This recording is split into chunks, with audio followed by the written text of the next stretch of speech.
Welcome back, everyone, to Echoes of Ihsan, where we like to take a deep dive into Islamic teachings and really try to kind of extract those golden nuggets of wisdom.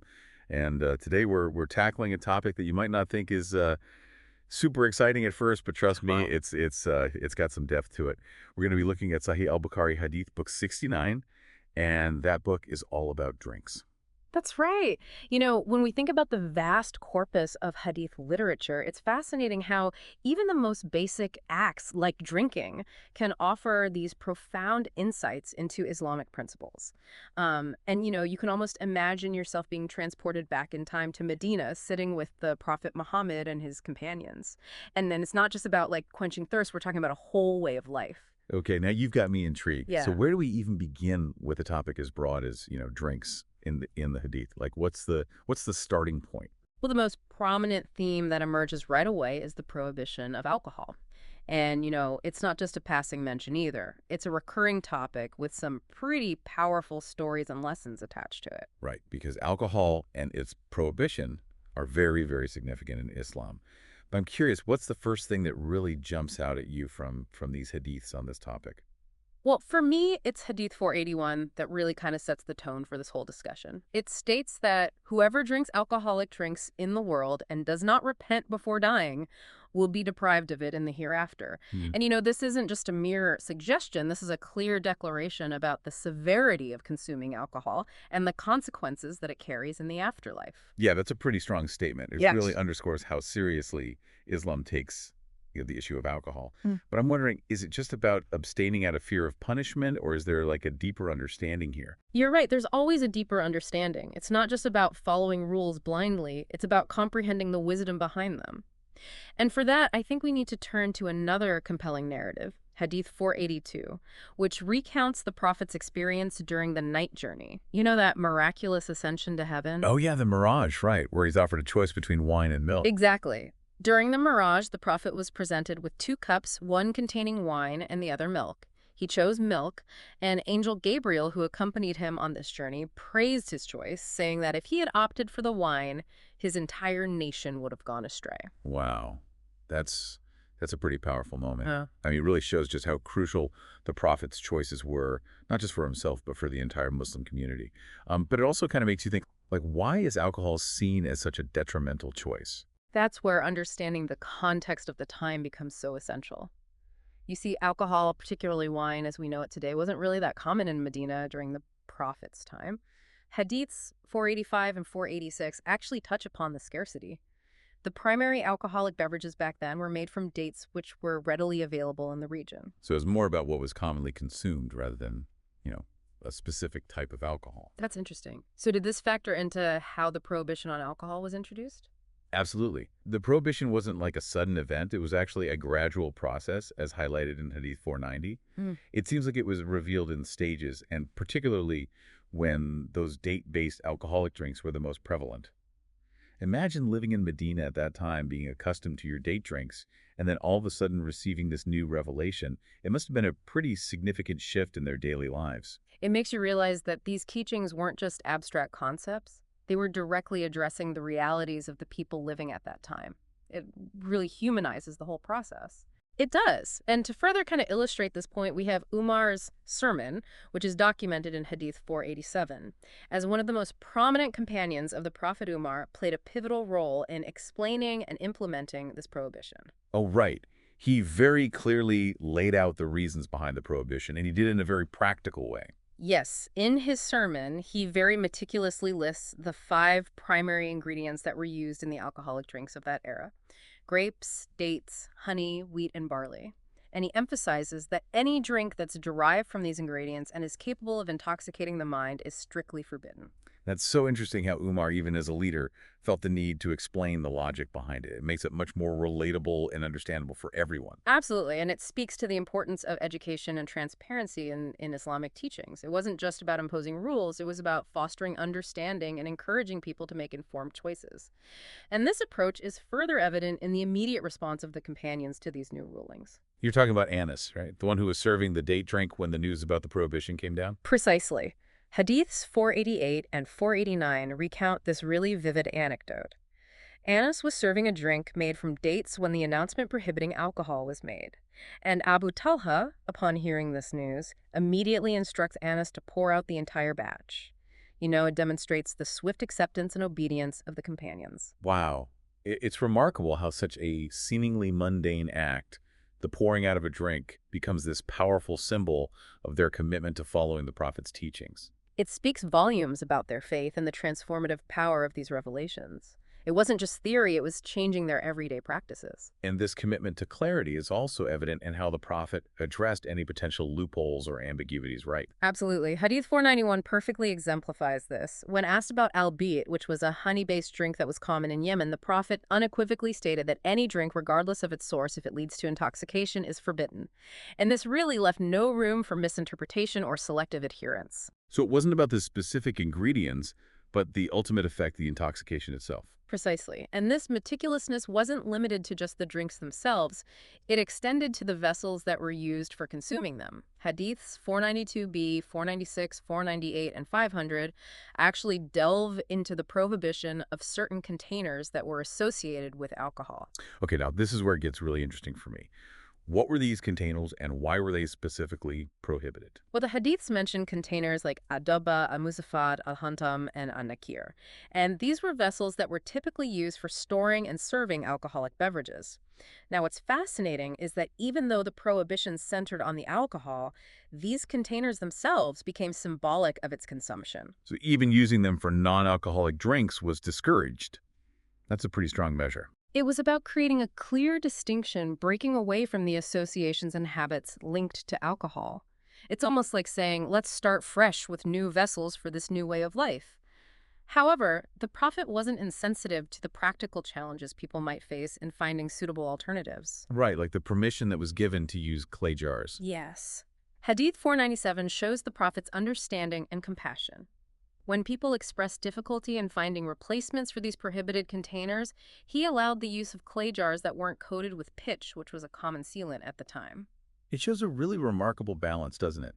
Upholding the principles while also acknowledging the practical realities of people's lives.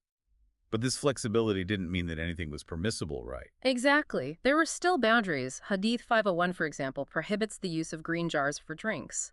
And the reasoning behind this is fascinating. It points towards the Prophet's concern for purity and the avoidance of potential harm. Green jars, particularly those made with certain materials, could potentially leach harmful substances into the drinks. That's incredibly forward-thinking considering the limited scientific knowledge that was available at that time. It shows a real deep concern for health and well-being. It does. And this meticulous attention to detail also extended to clarifying what was considered lawful and pure. Hadith 503 recounts a conversation where the Prophet was asked about al-badhak, which was a type of drink. He reiterated the prohibition of anything intoxicating, but he went a step further when asked about good lawful drinks. He emphasized that apart from what is deemed lawful and good, everything else falls into the category of unlawful and not good. Yes. And that statement is really profound. It's not just about adhering to a list of do's and don'ts. It's about developing a mindset, a framework for evaluating choices, and striving for a lifestyle that embodies Islamic values. So we've covered the prohibition of alcohol in quite some detail. Is there anything else that stands out to you from these initial hadiths in Book 69? Well, there's a particularly insightful exchange between Al-Aswad and Aisha, the Prophet's wife, that's narrated in Hadith 500.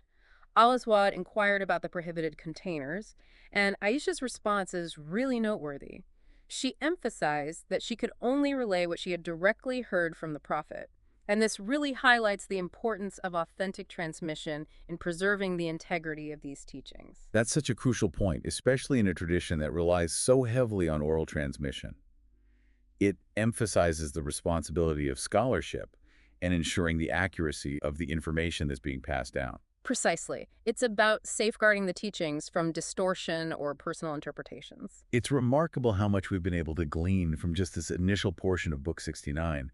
It's clear that even a seemingly straightforward topic like drinks offers a wealth of insights into Islamic principles and ethics. You're absolutely right. And we've only just begun to scratch the surface. There's so much more to uncover as we delve deeper into this book. Well, then let's not waste any more time. I'm eager to see what other gems of wisdom are waiting for us in the next part of our deep dive. It's amazing how these hadiths go beyond, simple rules and regulations.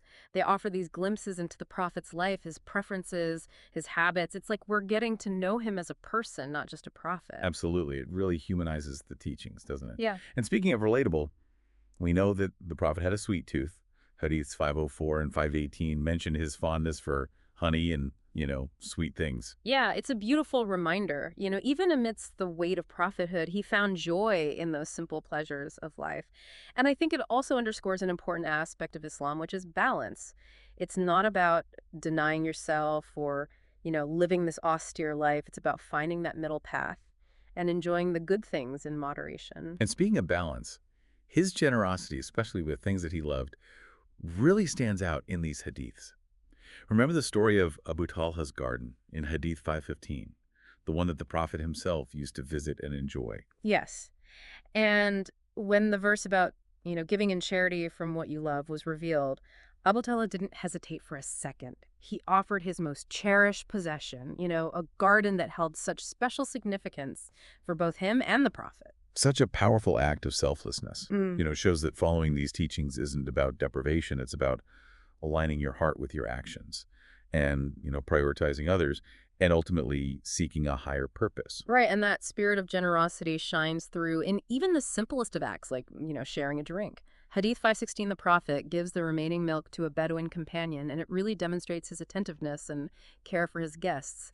It's a reminder that true generosity isn't about grand gestures, it's about those small acts of kindness that make a real difference in people's lives. And then there's that story about the young boy in Hadith 524 who insisted on getting his drink directly from the Prophet. Oh, yeah, it's such a charming anecdote.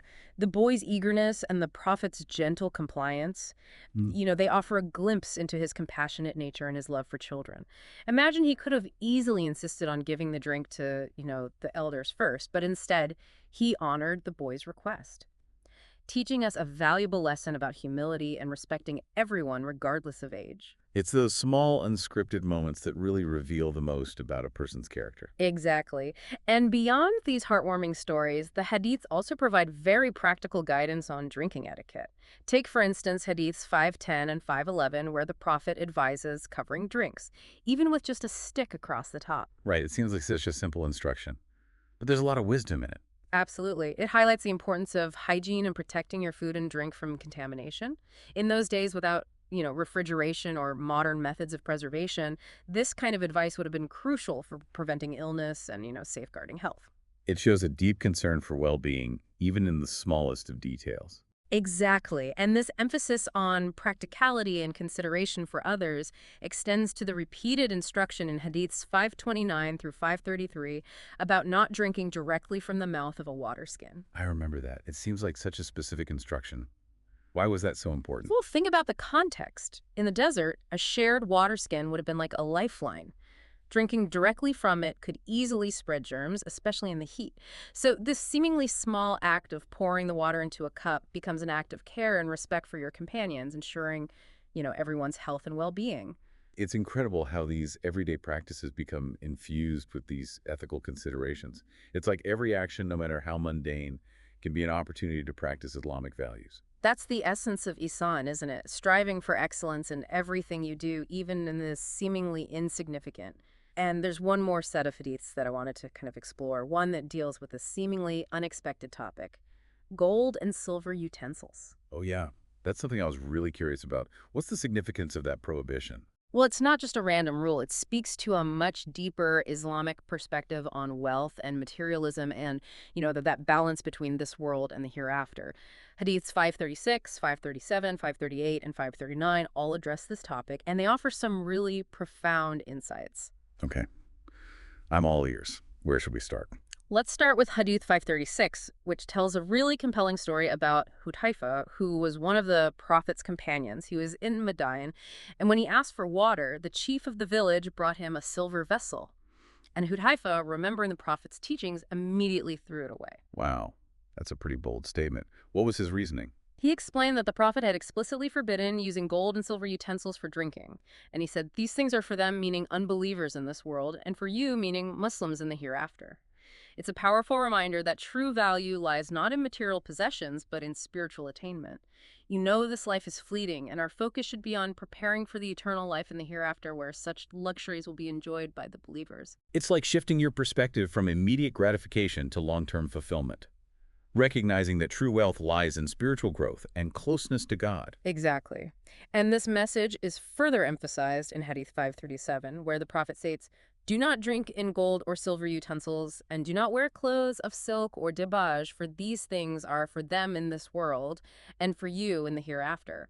It's not about, rejecting these things entirely, but rather understanding their proper place and avoiding excessive attachment to them. So it's not the material itself that's problematic, but rather the potential for attachment and pride that can come with that kind of luxury. Precisely. These materials can become a distraction from spiritual growth, a source of arrogance and pride which are detrimental to a believer's heart. The Prophet's teachings encourage humility and simplicity and detachment from worldly possessions. And Hadith 538 really drives this point home with a very stark warning. Yes. In this hadith, the Prophet says, "He who drinks in silver utensils is only filling his abdomen with hellfire."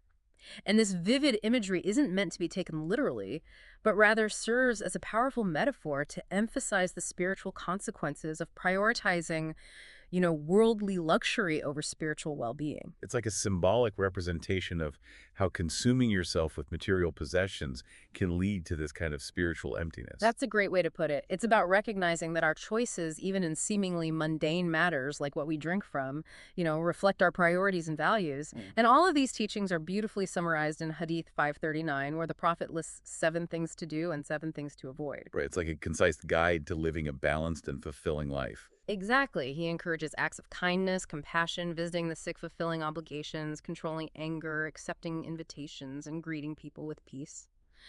And on the other hand, he forbids things like, wearing gold rings and drinking from silver utensils and wearing luxurious silk garments. It's a very holistic approach, focusing on both inward purification and outward actions. It's fascinating how even the smallest details, like the type of cup we drink from, can hold such profound meanings and reflect deeper values. It speaks to the comprehensiveness of Islamic teachings. They offer guidance for every aspect of our lives, and they encourage us to infuse even the most ordinary moments with intention and mindfulness. Okay, so we've covered a lot of ground here. We've explored the prohibition of alcohol in detail, delved into the symbolism of, using certain types of drinking vessels, and gleaned insights into the Prophet's personal preferences and practices. And through it all, I think we've seen how these hadiths offer not just rules, but a way of life, a path towards spiritual growth and ethical living.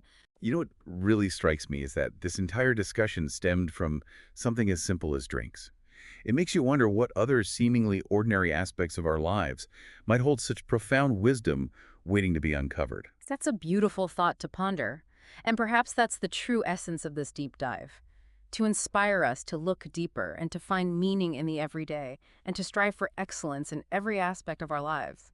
I'm definitely feeling inspired, and I can't wait to see where this exploration takes us in the final part of our deep dive. So as we kind of wrap up our deep dive into Book 69 of Sahih Bukhari, I'm really struck by how much we've managed to uncover, starting with, something as simple as drinks. Yeah, it's amazing, isn't it? We've gone from the very clear prohibition on alcohol to the deeper symbolism behind certain drinking vessels, and even, gotten glimpses of the Prophet's own personal preferences and practices. And it's those personal glimpses that I find so fascinating. It's one thing to discuss these abstract principles, but to actually see them lived out in the Prophet's daily life makes them, so much more real and relatable. I think what's so fascinating here is that those glimpses reveal not just, the what of the teachings, but the why and the how as well. It's like these hadiths offer a kind of blueprint for how we can actually incorporate Islamic values into the most ordinary aspects of our lives. Right, like that hadith where he advises covering drinks, even if it's just with a stick across the top. It seems like such a minor detail, but it speaks volumes about his concern for hygiene and, protecting food and drink. Exactly, and especially in those times without refrigeration or, modern methods of preservation, that kind of advice would have been crucial in preventing illness. It's a simple act, but it has such a profound impact on well-being. And then there's that repeated instruction about not drinking directly from the mouth of a water skin. It always seemed like a very specific instruction to me, but now I see it in a whole new light. It's all about the bigger picture. When we connect it to that, it becomes clear that it's so much more than hygiene. It's about being considerate of others, especially when sharing a communal resource like water, which, would have been essential for survival in the desert. Like a mini lesson in social responsibility. Hmm.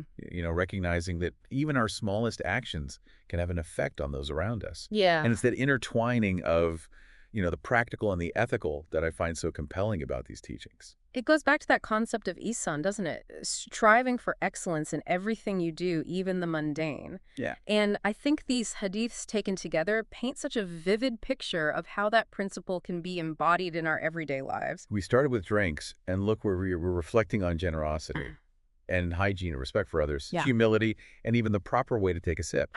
And it's not about just blindly following rules. It's about understanding the spirit behind them and finding ways to integrate them into our lives authentically. It's about those, small choices we make day after day that really shape our character and our connection with the divine. So as we wrap up this deep dive, I'm left with a sense of wonder. What other seemingly ordinary actions in our own lives might hold, deeper meanings that are just waiting to be uncovered? I think it's time we all take a closer look at the everyday, at the mundane, and see those echoes of Ihsan reflected back at us. Maybe it's in the way we greet our neighbors, or the care we put into our work, or even just the simple act of sharing a meal with our loved ones. That's a beautiful thought to end on. It's a reminder that the path to spiritual growth isn't always about these grand gestures. It's often found in those quiet, intentional moments that make up our daily lives. Thank you all for joining us on this deep dive into Sahih Bukhari Book 69 Drinks. Until next time, may your thirst for knowledge and, your pursuit of Ihsan continue to guide you.